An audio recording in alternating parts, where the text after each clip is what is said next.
I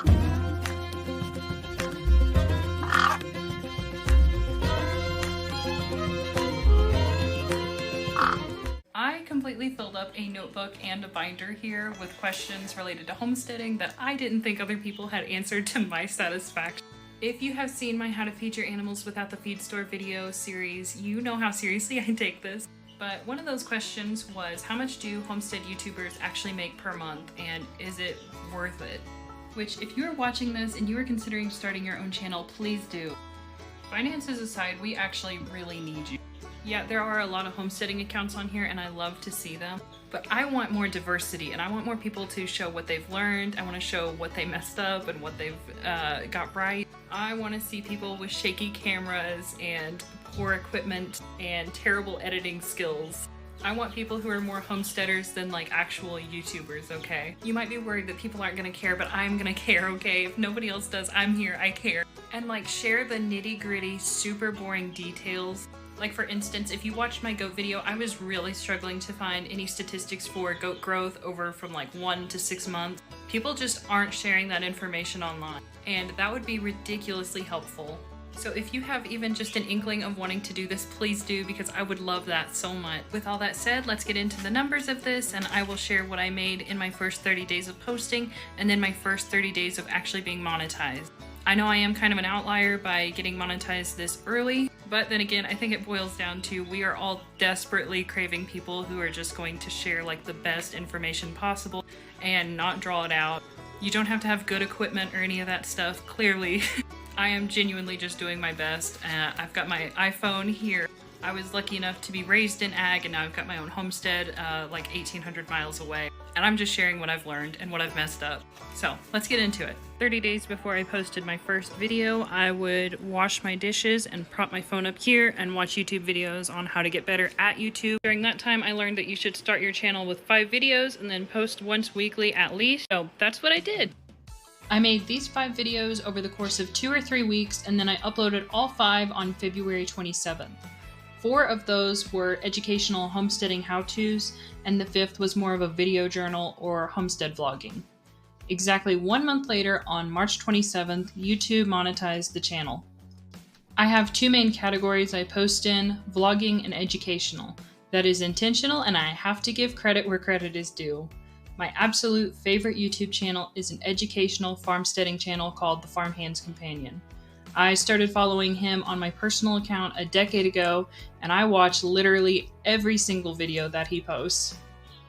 Everything he posts is pure gold, and he shares old-fashioned skills that are still incredibly relevant today, especially if you're more of an old-school, common-sense homesteader.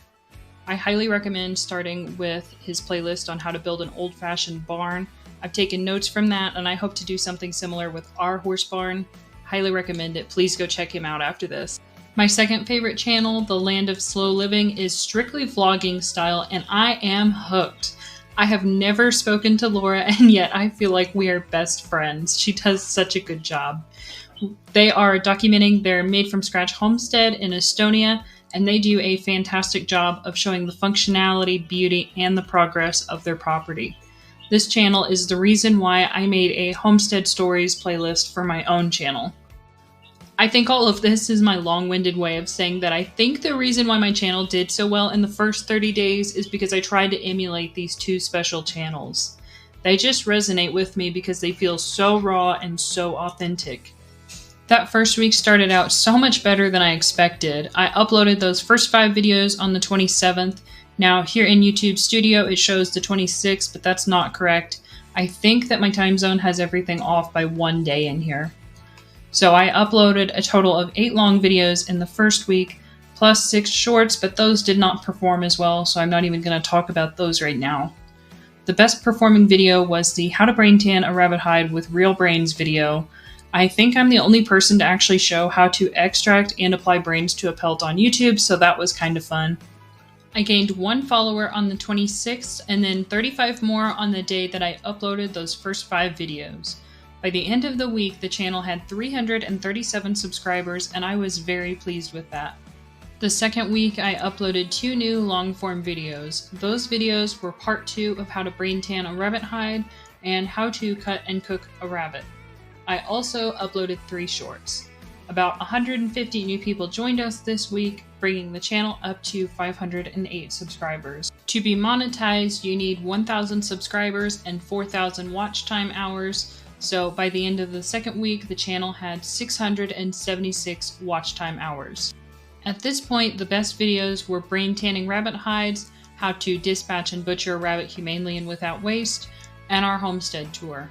The best performing video had about 2,200 views by now. Week 3 is when things started getting crazy. I uploaded 2 shorts and 1 long-form video. That long-form video was based on an article I had written a few months ago that no one seemed interested in reading, called How to Grow Chicken Feed on Your Homestead. I gave the video a slightly different name, How to Feed Chickens Without the Feed Store, and it picked up traction quick. By the end of week 3, there was almost 1,000 views, with 25,000 views and almost 2,000 watch time hours. Week 4 was completely wild. I uploaded 5 short videos. These videos were a quick overview of our month on the homestead. They did relatively well on TikTok, but did not pick up as much traction here on YouTube. I also uploaded 1 long-form video, which was part 2 of the series, How to Feed Your Animals Without the Feed Store, covering rabbits. In week 4, we went from almost 2,000 watch time hours to nearly 24,000 watch time hours, meaning people had watched almost 3 years worth of my videos. The channel skyrocketed to 7,000 subscribers. As soon as I hit 4,000 watch time hours, YouTube invited me to join the partner program. It took several days to add me in and be approved, but it happened within my first 30 days of posting. The 27th was my 1-month anniversary and also my first day monetized.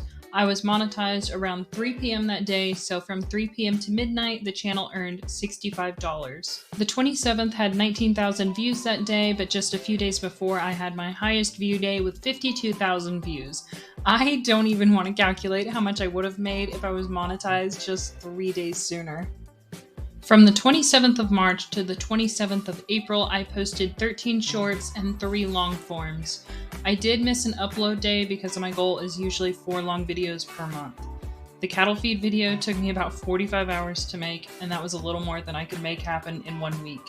The channel gained an additional 7,700 subscribers in those 30 days. I know we hit 10,000 on March 31st, and we're now at 15,000 now on May 5th, but I really didn't keep track of what happened in between. From the 27th of February to the 27th of April, the best day was March 24th with 1,500 new subscribers. The worst day for subscribers was April 27th with 59 new subscribers. My best view day was also March 24th with 52,000 views, and the worst day was April 26th with almost 2,500 views. During this 2-month period, the best performing video by a mile is the How to Feed Your Chickens video. It had 354,000 views. Next was the rabbit feed video with 60,000 views, followed by a super low effort 12-second short that had 18,000 views. The third best performing long form was the goat feed video with 8,000 views. The educational videos are basically running laps around the vlog style videos, but the comments and the connections that are happening in the comments of these vlogs are so meaningful. There's already a few people who I feel like I know because they are religiously watching these, chatting with me in the comments, and also on other places like Instagram, Facebook, and TikTok. If you're thinking about making a homestead channel, the vlogs are not as popular or profitable, but the connections that happen there are just worth it. Plus, documenting your journey is a lot of fun. So how much did this channel earn during its first month of being monetized? The grand total is $1,028. The most I made in a day was $85, and the least amount that I made in a day was $8. I definitely made less than minimum wage, considering at least 3 of these videos took 20 to 40 hours to make, but I was not expecting to be monetized until my 2nd year on YouTube, so I am not complaining at all. Now I can show you how each video breaks down in the revenue. You can see my highest day had $64 coming from the How to Feed Your Chicken video, and $16 came from the rabbit video. On the lowest day, the chicken video made $5 and the rabbit video made $2. And now I can show you the total earnings for each video during this period. First, let me say that 6 million impressions is scary when you're a new channel owner. And also, this chicken video basically carried us, making 70% of our income. And the longer you scroll through here, you can see that all of my shorts are at the bottom, with the lowest ones of those making about 2 cents each. YouTube's analytics are very in-depth and pretty impressive, actually. So we can go through here and look at the geography, see which countries are the most popular. Obviously, the US and Canada are most often, followed by Australia. We can even see the most popular cities here in the US, with Seattle, Washington being the most popular. That kind of surprised me. I've been to every single one of these American cities with the exception of Miami and San Francisco. I'm kind of flattered by how many views are from Vietnam and Russia. That is super cool. The viewership ages really didn't surprise me. The only thing I would have thought is different is maybe that 18 to 24 year being a little bit smaller and the 55 and up being a little bit higher. I was expecting my audience to be like 85% women and maybe 15% men, so that was a little bit different. 94% of viewers are not subscribed to the channel, so I'm not going to tell you what to do, but yeah.